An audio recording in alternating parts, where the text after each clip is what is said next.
விநாயகருக்கு கொலக்கட்டைனா ரொம்ப பிடிக்கும். அதுலயும் பூர்ண கொலக்கட்டை இல்லாமையா எப்பயும் நம்ம தேங்காய் வச்சு ஸ்டஃபிங் பண்ணி பண்ணுவோம். நான் கொஞ்சம் டிஃபரெண்டா பலாப்பழம் தேங்காய் இதெல்லாம் ஸ்டஃபிங் பண்ணி ஒரு சூப்பரான பூர்ண கொலக்கட்டை நான் செய்ய போறேன். வாங்க பலாப்பழம் பூர்ண கொலக்கட்டை எப்படி செய்யுதுன்னு சொல்லி 5 சொலையை பொடியா கட் பண்ணி எடுத்துக்கோங்க. ஊற வச்சிருந்த கடலப்பருப்பை ஜார்ல மாற்றி கோஸ் அரைச்சி எடுத்துக்கலாம். 2 கப் வெல்லத்துக்கு 1/2 கப் தண்ணி ஊற்றி பாக கரைச்சி தனியாக ஒரு பாத்திரத்தில் எடுத்துக்கோங்க. கூடவே கட் பண்ண பலாப்பழம் துருவன தேங்காய் போட்டு மிக்ஸ் பண்ணி 5 நிமிஷம் வெந்ததுக்கப்புறம் அரைச்ச கடலப்பருப்பையும் சேர்த்து வேக விட்டுருங்க. இது கூட 1/2 டேபிள் ஸ்பூன் எள்ளு 1 டேபிள் ஸ்பூன் ஏலக்காய் தூள் போட்டு நல்லா பரட்டி விட்டு 1 டேபிள் ஸ்பூன் அரிசி மாவு போட்டு மிக்ஸ் பண்ணி அடுப்பு ஆஃப் பண்ணி இதை ஆற வச்சிருங்க.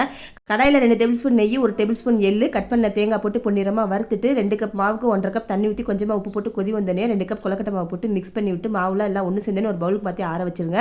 எடுத்து வச்சிருந்த பூர்ணம் நல்லா கெட்டி ஆயிடுச்சு. கொஞ்சோண்டு மாவு எடுத்து ஒரு இலையில வச்சு நல்லா தட்டிட்டு பண்ண பூர்ணத்தை வச்சு அப்படியே எல்லா பக்கம் ப்ரெஸ் பண்ணி விட்டு எல்லாத்தையும் இந்த மாதிரி எடுத்து வச்சுக்கோங்க. இப்போ ஒரு இட்லி பாத்திரத்தில் வச்சு எல்லாத்தையும் வேக வச்சு 10 நிமிஷம் கழிச்சு ஓப்பன் பண்ணிங்கன்னா சுட சுட சூப்பரான பூர்ண கொலக்கட்டை ரெடி. இந்த ரெசிபியோட ஃபுல் வீடியோ லிங்க் நான் டிஸ்கிரிப்ஷனில் கொடுத்துருக்கேன். வீடியோ பார்த்துட்டு ரெசிபி ட்ரை பண்ணுங்க. அப்படியே நம்மளோட சாட்டர்டே ரெசிபி சேனலை சப்ஸ்கிரைப் பண்ணிருங்க.